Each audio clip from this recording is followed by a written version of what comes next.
Tom, I just wanted to ask quickly about Poutfest and how that works. That's a festival, but it's actually a touring festival around the country. So it's a package of films that you offer to venues. Could you maybe tell us how that works? It's some of you got the booklets. It's Everyone's They're available, a few available as you go out. latecomers didn't get them. We went to the BFI with a proposal for distributing a selection of new, very good LGBT films, one of which Christoph was involved with. And we worked out a budget to take the package around the UK. And they very kindly gave us some cash to help towards it. We looked at it because some of the films were releasing theatrically and some of them we are not. 52 Tuesdays was released theatrically. I don't know if anybody here knows the title. An Australian transgender film about it's a relationship between a daughter and mother as the mother transitions into a man. Are you showing it? You're showing it next week as part of Pout. Yeah, and I think we showed it last year as well as part of Outburst, possibly, I think. Yeah. So we made the package available to cinemas across the country, and we've successfully booked it into about 55 venues so far. It's a mixture of it's playing a mixture of art screens and multiplexes. 15 View cinemas are taking the package as well, and the venues can choose how they want to show the films. For example, the QFT is showing them all in 1 week. Some venues are showing them once a week. Some of them are actually showing them once a month. So it was just to get the films programmed and to make them really accessible to the venues, to try and let them program the way they wanted to grow that LGBT audience. And we're doing a lot of outreach directly to local LGBT groups in different, in every city that the films are playing. So working with them to try and bring in a wider audience, and in some cases it's really successful. In other cases it's not. But so far it's been very successful. Well, overall it's successful. Could I add something to the story of Pout? The BFI, my department, used to present the London Lesbian and Gay Film Festival on tour around the UK, and the way we did it was we'd approach Tom and make a kind of sub-distribution agreement for one of his titles. We'd get hold of a 35mm print, we'd market it to exhibitors, and we'd tour these 35mm prints around the country. By about 2009, 2010, the exhibition take-up of the London Lesbian and Gay Film Festival on tour had dwindled to about 3 venues, and the audiences were tiny, and it was a very discouraging, dispiriting experience for everyone, so we stopped doing it. Since then, the BFI merged with the UK Film Council, which is the lottery-giving arm of the DCMS for film. My part of the BFI is grant and aid, not lottery. What this means is that Tom can apply to the BFI for funding to support his films on tour. He is the person with the expertise, his company is the person with the expertise in this particular area. They've been doing it for 15 years, and the enthusiasm and the networks. And this is just such a great example of how a traditional model of distribution kind of bit the dust for a good reason, but how with the advent of DCP and a different funding mechanism in place, but also a real focus on subject passion and experience, you can get a really good result. And the very best producers that I know are the ones that traipse around the country, banging the drum for their own films. I'll never forget sitting in a screening in Cannes, seeing a film by Ang Lee called Eat, Drink, Man, Woman, and I as soon as the last shot finished and the credits started to hit the screen, the man behind me started clapping really, really loudly. And of course it was James Seamus, the producer, because producers will always do this. The great film producers, like Shameless, yeah, like James Seamus and Stephen Woolley, those kind of producers will always be the ones to understand that you need to be the cheerleaders for your film and really go all out and support it. And I'm personally a huge advocate of, in a way, I guess, self-distribution models, or certainly specialist distribution models. I don't know anything about cricket or well, a little bit about miners, because we've done some distribution of the miners' campaign tapes and packages. In some ways, distributors, if they want to work with a film, they have to become an expert in that thing.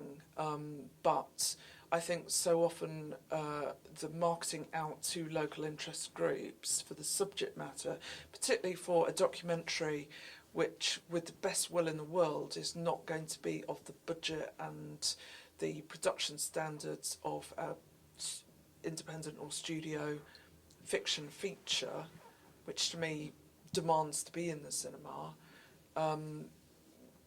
So I'm just advocating specialism.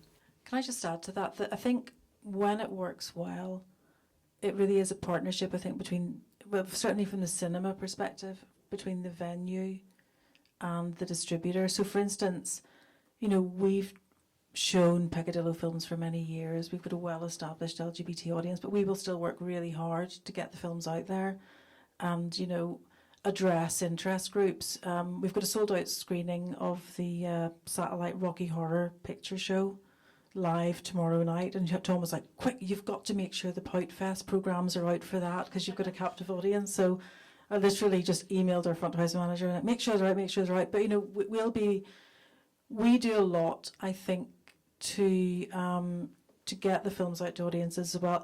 Because actually we run a business, I have people's salaries to pay. It benefits us if the screening is full and we sell more tickets, but also, as well, just simply because we want to make sure the films get out to as many people as possible and support the films. And I think that from what you said as well about people coming out supporting the films, and I first met Christo and he came to QFT with The End of the Line, and we'd done quite a bit of work to promote it amongst, because obviously, Northern Ireland is a very strong fishing industry, so we'd done quite a lot to promote it to local interest groups. And as I recall, it was like a really interesting, good discussion. And with a subsequent film, which was had a very strong link with Belfast and the Jewish community in Belfast, called How to Re-establish a Vodka Empire. And Christo came back with that again. The filmmaker came, and that was about, you do work in partnership, and it's about finding those ways to get the films in front of audiences. I think when it works well, it's a partnership. I mean, we try not to just stick a film on and let it, live or die on its own merit. Sometimes you have to, because you've only got limited resources. But, I think it can be a really productive partnership.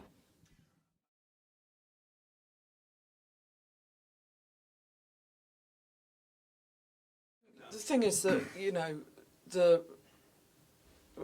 for want of a better word, the foreign language countries are obviously protecting their language in the same way that they do in other types of media as well. This is well established, and there are quota systems that exist in funding and in exhibition, I think, to an extent, in French cinema as well. Also, the French, they think they invented film, so, they have a particularly strong And everything else. cinema industry. Exactly everything you've said, we just talk about endlessly at the BFI, as I'm sure you can imagine, like seriously endlessly, from about, having sort of national film weeks and national film festivals through to having actual quota systems, to reducing ticket prices for films funded, UK era funded films, and reducing, the price of the films to the cinemas, and all sorts of different measures we've looked at.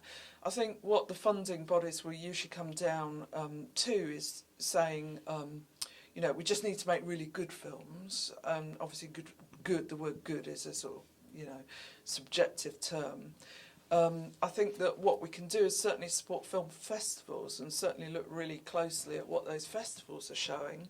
In terms of the multiplexes, they're very hard-nosed business models, as you know. They're also staffed by people who do really, really genuinely love films in the programming of it. When I meet with these guys and girls, women, they'll often say, oh God, yeah, but I love Fellini's 8.5. I'd love to show it, but I just can't because we'll get like 3 people into our screen. It's not our kind of film. And the 3 people will not buy any popcorn anyway. So knowing that, there's something like a national average spend of about £8 per adult on concessionary products on top of a cinema ticket. Yeah, it's huge. It's much more than you think it is. And this is kind of barking mad figure. But it just shows how important it is to the nature of the business. And, you know, the big cinema chains are obviously, you know, multinationals, and they're really not sentimental people at all. The BFI could, you know, is occasionally like looking at making an intervention to carve out spaces within the screens. But like I say, if the audience won't go to the films that are, you know, subsidised within those multiplex screens, then the scheme won't continue. Yeah, there's a thing called Windows, which applies to all the multiplexes, and that is that anything that they play, you have to have a 4-month window before it can go onto VOD or home entertainment. And for a lot of the smaller indie films, that's not possible. You can't, you know, you can't have that 4 months. It's going to play for a few days and then it disappears for 4 months, and then you have to completely remarket it, and that just isn't economically viable. Now, in the past, we've actually secretly, with some of these programmers, got round this, and in certain multiplex venues, we've played some of our films at the same times that we were releasing them. Some of them even day and date, and because they were small, we got away with it. And it was Cineworld. They played it in 3 or 4 venues with a few of our releases. But when it came to a point when we had a larger release called Stranger by the Lake, which was released last year, we were playing it in, I think, 6 Cineworlds. And, you know, they knew that we were breaking the window. It was a near day and date, so that the VOD was happening 2 weeks after the theatrical release. But the thing was that it got such a high profile, the release, and it was clear that the VOD was breaking the window. The head of Cineworld actually pulled the Cineworld screens 2 days before the release of the film. But poor Roy, I don't think he knew what Twitter was. And we put up one Facebook post and one Twitter, one tweet saying that Cineworld had pulled the film. And there was, it even trended in France.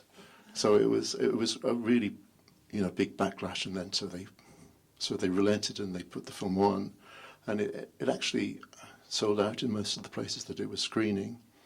But then they didn't book another film from us for about 6 months. I'm slightly obsessed about going back to your question. One cannot force the multiplexes to do anything they don't want to do. There's literally no mechanism. There's a conversation that is constantly had, but it's like trying to tell a non-regulated, non-funded, you know.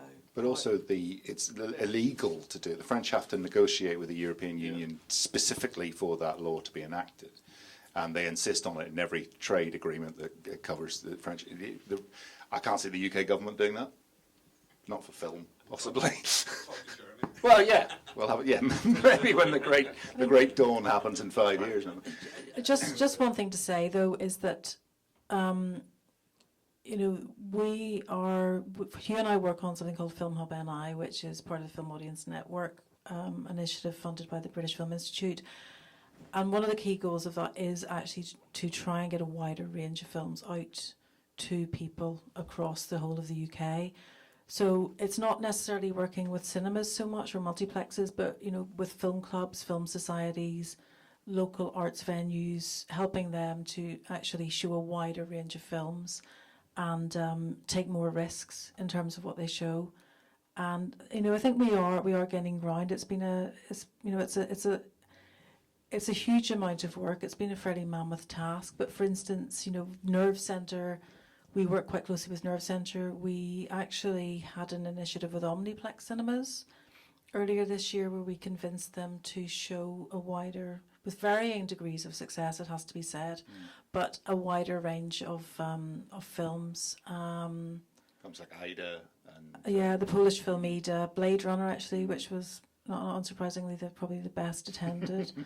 So I think it's not even baby steps. It's a sort of a bit of an uphill struggle, but I think there are the green shoots of more things happening really. But as Jane said, yeah, it is. You're talking about very rigid, a well-established business model. Well, actually, in some ways, film is the as someone who shall remain nameless who runs a cinema chain here said, we run a sweet shop with a cinema attached. And when you're looking at that business model, films are sometimes slightly the smaller consideration in that. Well, can I just say, I just wanted to say a little bit more about the screenings outside of cinemas. The film that, for those of you who are going to stay and watch the next film, Still the Enemy Within, I can't remember exactly how many screenings of we had it in when it was released last year, but well over 150, I think, by now anyway. And what was really interesting, by the way, is even when it was on DVD, people kept booking the film to show it in community halls. And the point is, we did have, I think, of those screenings, I think about 12 or 15 were in Picture House, which is the largest independent cinema chain in the UK, although now owned by the Evil Empire, but it's still run as an independent art house chain. Right? But all of the rest were either in individual independent cinemas or in community halls, or church halls, or miners' welfare halls, or something of that sort. And that was partly because the film had been funded in such a way, there was a very, very big support for the film and a big expectation of it, and partly because we had made a deliberate attempt to ensure that we had this widespread community and non-theatric, and all of these people paid to watch the film, by the way, and we got a screening fee for every single screening of it, as we are indeed tonight going to get a screening fee for this showing of the film. So it would, the point is that, and it was possible to build a, very successful release. It was the 14th most popular documentary in British cinemas by revenue last year, which is amazing given, it's a real independent film. Now, so I think that's really, rather than bothering about the power of the multiplexes, I think this is where the potential does lie for independent film. And if there was one piece of help that the British government, if you were talking about financial help that could give, it would be helping independent filmmakers to devise the essentially social media and community strategies that are necessary to create the awareness of the film so they can go to this, as you say, expanding area of community and semi-theatric screenings that is beginning to grow, certainly on the mainland, I think, obviously also here as well.